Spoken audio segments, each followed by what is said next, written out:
Tercer domingo de Adviento. Lectura del Santo Evangelio según San Mateo, capítulo 11, versículos del 2 al 11.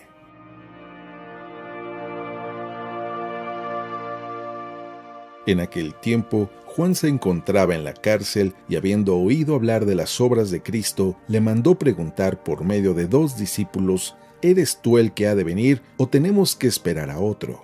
Jesús les respondió: Vayan a contar a Juan lo que están viendo y oyendo. Los ciegos ven, los cojos andan, los leprosos quedan limpios de la lepra, los sordos oyen, los muertos resucitan, y a los pobres se les anuncia el Evangelio. Dichoso aquel que no se sienta defraudado por mí. Cuando se fueron los discípulos, Jesús se puso a hablar a la gente acerca de Juan. ¿Qué fueron ustedes a ver en el desierto? ¿Una caña sacudida por el viento? No. Pues entonces, ¿qué fueron a ver? ¿A un hombre lujosamente vestido? No, ya que los que visten con lujo habitan en los palacios. ¿A qué fueron, pues? ¿A ver a un profeta? Sí, yo se los aseguro, y a uno que es todavía más que profeta, porque de él está escrito: He aquí que yo envío a mi mensajero para que vaya delante de ti y te prepare el camino. Yo les aseguro que no ha surgido entre los hijos de una mujer ninguno más grande que Juan el Bautista. Sin embargo, el más pequeño en el reino de los cielos es todavía más grande que él.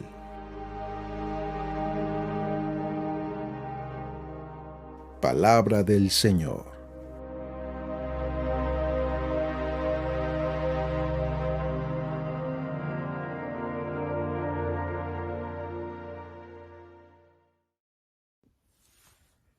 Muy buenos días.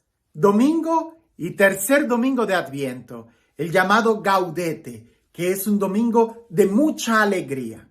Incluso el día de hoy, si tú vas a misa, espero que vayas, es domingo, es muy posible que en muchos lugares las vestimentas del sacerdote sean de un color morado un poco más suave, como si fuera un color rosa o de color rosa, porque expresan que la liturgia cambia un poco.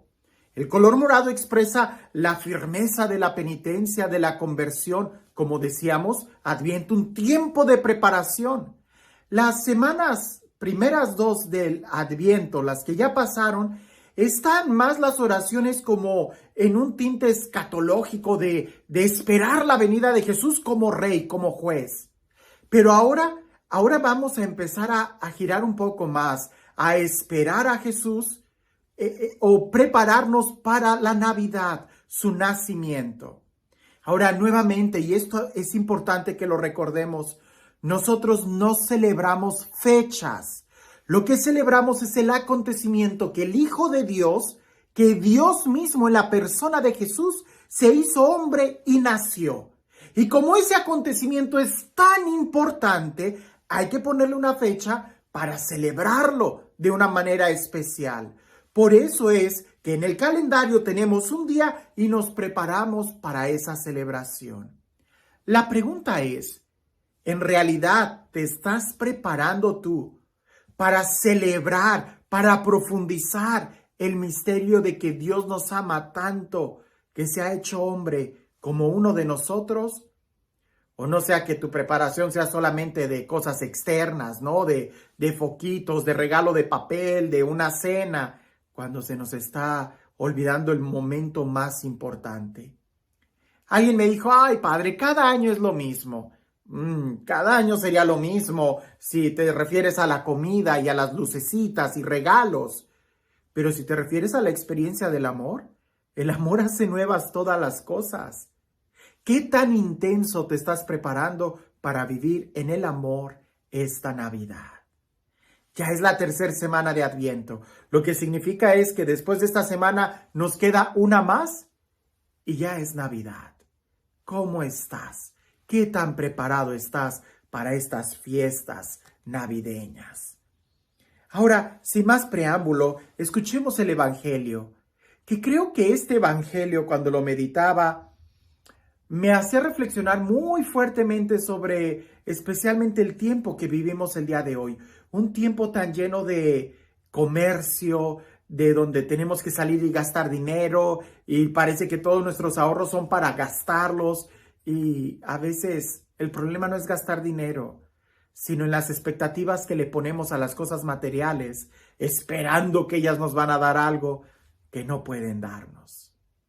Y ahí es donde la pregunta buena sería, ¿es este el producto que me va a cambiar la vida y me va a hacer feliz? ¿O tendría que esperar otro? Yo creo que no hay ningún producto. Lo que necesitamos es una persona. Y eso se llama el amor de Dios. La persona de Jesús, el único quien puede saciar nuestro corazón. Dice así el Evangelio. En aquel tiempo, Juan se encontraba en la cárcel y habiendo oído hablar de las obras de Cristo, le mandó preguntar por medio de 2 discípulos, ¿eres tú el que ha de venir o tenemos que esperar a otro? Jesús le respondió, vayan a contar a Juan lo que están viendo y oyendo. Los ciegos ven, los cojos andan, los leprosos quedan limpios de la lepra, los sordos oyen, los muertos resucitan y a los pobres se les anuncia el Evangelio.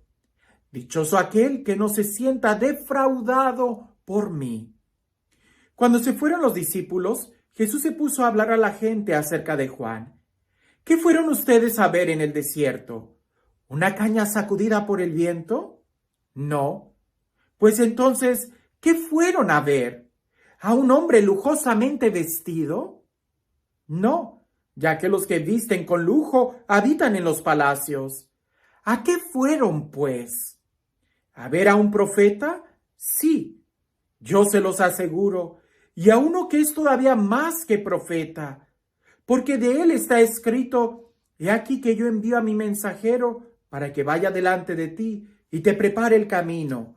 Yo les aseguro que no ha surgido entre los hijos de una mujer ninguno más grande que Juan el Bautista. Sin embargo, el más pequeño en el reino de los cielos es todavía más grande que él. ¡Wow! Un texto que tenemos mucho de qué meditar. El primer aspecto que creo que es importante, si podemos verlo desde diferentes puntos de vista, es desde la experiencia de Juan el Bautista. Él está en la cárcel y él manda a preguntar, ¿eres tú o tenemos que esperar a otro? Juan el Bautista fue el que lo señaló y dijo, este es el Cordero de Dios. Juan el Bautista fue el que vio y dio testimonio de que el Espíritu descendió sobre Jesús. Juan el Bautista es aquel que predicaba con tanta fuerza que decía, yo os bautizo con agua, pero detrás de mí viene uno, a quien yo no soy digno de desatarle o atarle las sandalias de sus pies. Él los bautizará con Espíritu Santo y fuego. Juan el Bautista tenía una convicción muy fuerte sobre quién era Jesús. Y de repente en la cárcel manda a preguntar, ¿eres tú o tenemos que esperar a otro?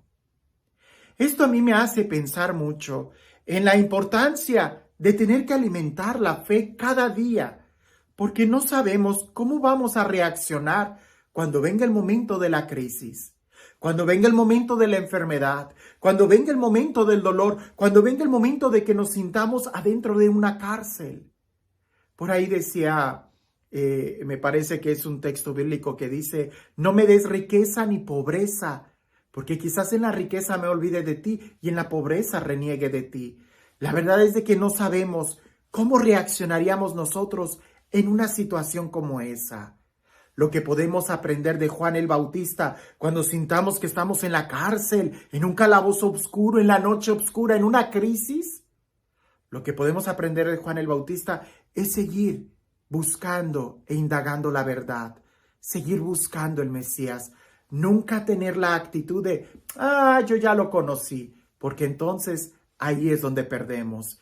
Y he sido testigo de muchos cristianos que por creer que ya conocieron a Jesús, que por creer que ya tuvieron un encuentro con Dios, ya no hicieron nada para seguir creciendo en la fe y después los ves cómo se van alejando. Número 1, nunca dejemos de buscar y profundizar más nuestra fe y nuestra experiencia de Dios. Segundo punto de vista es la de los discípulos de Juan. ¿Por qué los discípulos de Juan seguían con Juan y no se fueron con Jesús? Recuerda que Juan el Bautista era solamente el que preparaba el camino, e incluso cuando Juan el Bautista dice, Él es el Cordero de Dios, algunos de sus propios discípulos, de los discípulos de Juan, se fueron y siguieron a Jesús, lo cual debió de haber llenado de mucha alegría a Juan, porque esa era su misión. La pregunta es, ¿y por qué no se fueron todos? Quizás Juan quería que sus discípulos que lo seguían a él, incluso estando en la cárcel, ya dejaran de seguirlo y fueran más bien en pos de Jesús. Por eso va y les dice, pregúntenle a él si él es, para que ellos tuvieran la experiencia. Pensemos en los discípulos de Juan. ¿Por qué no se fueron con Jesús? Porque Jesús era muy diferente quizás a Juan. Jesús era una persona muy libre. Jesús era alguien que podía comer con pecadores, que podía orar toda la noche. Era alguien que podía sentarse a dialogar con fariseos, con escribas.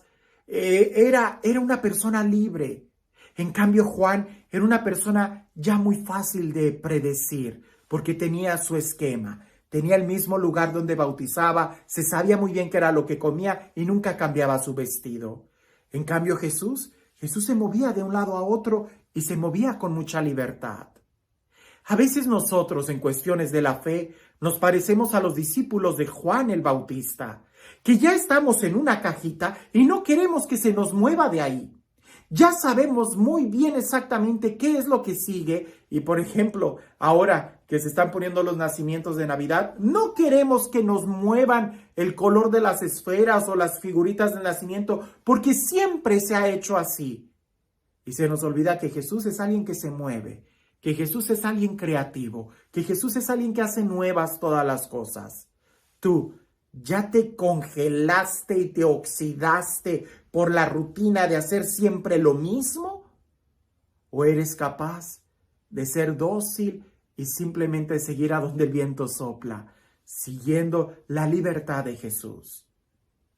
Por eso Juan nos manda, pregúntenle si Él es. Y lo sorprendente es la respuesta que Jesús da. Jesús no dice, yo soy. Hubiera sido fácil que lo dijera, lo dijo en otros momentos, pero a los discípulos de Juan que preguntan, ¿eres tú o tenemos que esperar a otro? Jesús les dice, pues ¿qué ven?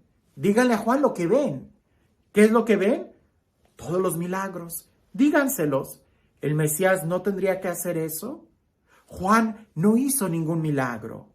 Y a veces nosotros nos quedamos amarrados a las cosas materiales cuando sabemos de antemano que ellas no nos van a saciar nuestro corazón, no nos van a cambiar nuestra vida.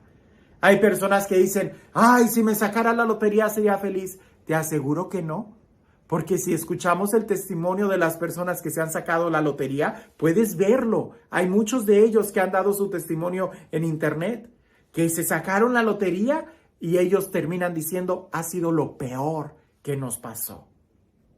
En fin, esa es otra historia, pero aprendamos de los discípulos de Juan el Bautista a ser flexibles y escuchar la voz de Jesús que nos va a llevar a nuevos lugares para crecer y alimentarnos.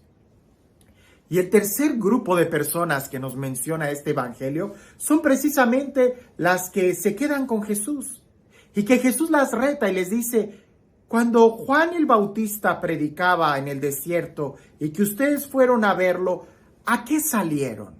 ¿A ver a un rey? No. ¿A ver simplemente una caña agitada por el viento? No, tampoco. ¿A qué fueron? A ver un profeta. Yo te pregunto a ti, cuando tú vas a comer la cena de Navidad, ¿por qué la comes? ¿Porque es una comida? Yo creo que cualquier otro día pudieras reunirte y darte una comilona. ¿A qué te reúnes? ¿Para que toda la familia se reúna? También se reúnen los funerales. Pero la Navidad ¿Qué es lo que realmente la hace especial? ¿Y qué es lo que realmente buscamos a reunirnos? Si quitamos a Jesús de la Navidad, esa cena no tiene sentido. Los medios de comunicación allá afuera nos han bombardeado durante muchos años para quitarnos la presencia de Jesús en la Navidad. Hoy tantas televisoras festejan que las posadas y que feliz Navidad y empiezan a decir que esta noche es de buenos deseos y no, es el nacimiento de Jesús. Y si tú quitas eso de esa noche, ya no va a tener sentido ni el cocinar algo sabroso, ni el reunirnos como familia. Ten cuidado, porque atacar directamente a Jesús es atacar los valores de la familia. Lo que une y hace este día especial es que nos reunimos para celebrar a Jesús, que nos amó y se hizo uno como nosotros. Por eso, al igual que Juan el Bautista, que le pregunta a Jesús, ¿eres tú o tenemos que esperar a otro? Yo te pregunto, ¿es esta cena o tendríamos que esperar a otra? No, es que no es la cena, es la persona de Jesús. No la pierdas de vista. Es a Jesús a quien necesitamos en nuestra vida. Es a Jesús el que realmente puede cambiar nuestro corazón. Jesucristo, el Hijo de Dios. Y este Dios, el Dios del amor, el Dios de la vida, el Dios de la paz, el Dios que hace nuevas todas las cosas y el único que puede llenar nuestro corazón de amor, de paz, de plenitud, el que cumple toda esperanza, que sea Él quien el día de hoy te bendiga en el nombre del Padre, del Hijo y del Espíritu Santo. Dicen por ahí, Juan el Bautista dice, ¿eres tú o tenemos que esperar a otro? Dicen por ahí que cuando quieres conocer a Andrés, tienes que vivir con él un mes para conocerlo, no de oídas, sino que lo conozcas. Pues bien, para poder conocer a Jesús, no es de oídas. Aquellos mensajeros tuvieron que quedarse para poder ver, conocerlo y llevarse una experiencia de quién es Jesús. Me dio mucho gusto y no sé tú, pero yo estoy muy emocionado con el reto que lancé. La verdad no creí que fuera a tener mucha acogida, pero más de 1,000 personas me han estado contactando para decir, Padre, yo me uno al reto, quiero leer la Biblia completa en un año. Sé que no soy el único sacerdote, pero no importa. Lo que importa es leer la Sagrada Escritura. Dije en un video anterior que la versión que yo voy a usar es una muy específica. Hay muchas versiones y muchos me van a estar preguntando, Padre, ¿pero entonces hay muchas Biblias? No, el texto en el Nuevo Testamento se escribió en griego, que es este que tengo aquí. Este es el texto original del Nuevo Testamento en griego. Si tú quisieras leerlo, pues solamente hay uno, en griego. El Antiguo Testamento se escribió en hebreo, que es este que está aquí. Si tú quisieras leerlo, pues solamente tenemos uno, Antiguo Testamento, que está escrito en hebreo. Pero estos idiomas, hebreo y griego, se han ido traduciendo. Y al traducirlo, pues a veces se utilizan diferentes palabras. Yo les ponía de ejemplo la palabra moneda. Algunas Biblias simplemente dicen una moneda. Pero la Biblia Jerusalén sí trata de traducir más exactamente, incluso hasta diferencia el valor de las monedas de acuerdo al texto original. Si es un denario o si es un dracma, o sea, le pone el valor. El problema es de que nosotros no estamos tan familiarizados con el valor o la nomenclatura de las monedas, dracma, denario, es como si nos dijeran euro, dólar, o sea, ¿cuánto vale? Bueno, la Biblia Jerusalén lo explica. Todas las Biblias te van a funcionar, nada más que a la hora de yo estar leyendo, si tú quieres seguir con la mirada al texto, pues ahí es donde vas a encontrar grandes diferencias. La Biblia más común es la Biblia latinoamericana, La recomiendo mucho para los niños del catecismo y sobre todo para aquellos que simplemente se van a sentar en la banca y van a escuchar y quieren tener una Biblia. La Biblia latinoamericana es de las mejores traducciones para el pueblo. Otra traducción un poco más fiel, ¿verdad? Es la Biblia de nuestro pueblo, del padre Luis Alonso Choquel. Él trata de ser un poquito más fiel a la original, pero sigue siendo con un lenguaje un poco más accesible. Ya de ahí vienen otras traducciones que no recomiendo mucho, como la Biblia Católica Familia, que trata pues no lo sé, la verdad es de que más bien trata de ser como un libro que se pueda leer como familia o tratar de compartir como familia. Vienen algunas reflexiones, ¿verdad?, que se pueden ir usando en el texto y leerlos como familia. Muy bueno si se trata de querer leerla como familia, como poder introducir una tradición y leerla como familia. Una Biblia muy buena para los jóvenes. Una Biblia muy buena para los jóvenes es la Biblia Católica de los Jóvenes, que la traducción es muy buena, pero también tiene muchos ejemplos o anécdotas o historias que ayudan a entender mejor el texto para los jóvenes. Se las recomiendo. Una Biblia que ha estado siendo cada vez más popular últimamente es la Sagrada Escritura de la empresa o de Ascension Press, que incluso también tiene la misma editorial de la Biblia Jerusalén latinoamericana, que es un poco menos académica que la que yo les estoy recomendando.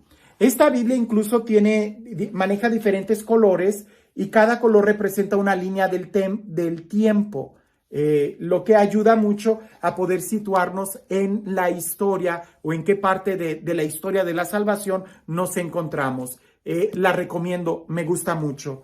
Pero la que vamos a usar y que se las recomiendo más, que fue la que se me cayó, déjenme la levanto, es la Biblia Jerusalén. Es la académica, es esta que está aquí. Se las recomiendo ampliamente. El lenguaje es lo más cercano a la original. Tiene todavía ese acento de vosotros, sois, pero es la Biblia que incluso más notas al pie de página. En esta Biblia, ojalá la puedan conseguir, tenemos muchos paralelos, notas que nos ayudan a profundizar más el texto e incluso dentro de aquí vamos a ver algunos asteriscos o algunas marcas que nos van a decir que hay una explicación en la parte de abajo. Es decir, en esta parte de aquí dejan el texto lo más original que se pueda y en la parte de abajo tratan de dar la explicación de qué es lo que quiere decir esa palabra o esa frase que para nosotros en el oído no es nada actual. Tristemente, algunas de las otras traducciones lo que tratan de hacer es, en lugar de poner esta explicación, es que traducen a un lenguaje más coloquial el texto. Y es ahí donde no me gusta mucho porque se pierde como que la fuerza del texto. Nuevamente, no tienes que comprarla. Si tienes la Jerusalén, si tienes la latinoamericana, puedes seguir con la latinoamericana. Pero si vas a hacer el reto, yo creo, de querer leer la Biblia por un año, te aseguro que después de leer esta, tu vocabulario va a crecer muchísimo más. No solamente vamos a acercarnos más a leer la Sagrada Escritura, a conocer a Jesús, pues si quieres conocer a Andrés, vive con él un mes, sino que además vamos a poder entender mejor, ¿verdad?, el texto, ser más familiares con él. La puedes encontrar en cualquier librería católica o incluso ya hasta por Amazon la pudieras conseguir.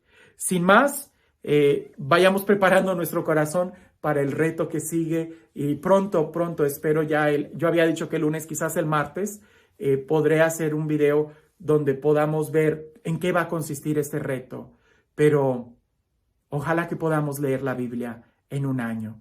Yo creo que debería de ser algo que leyéramos cada año, pero por lo menos no te mueras sin haber leído la Biblia.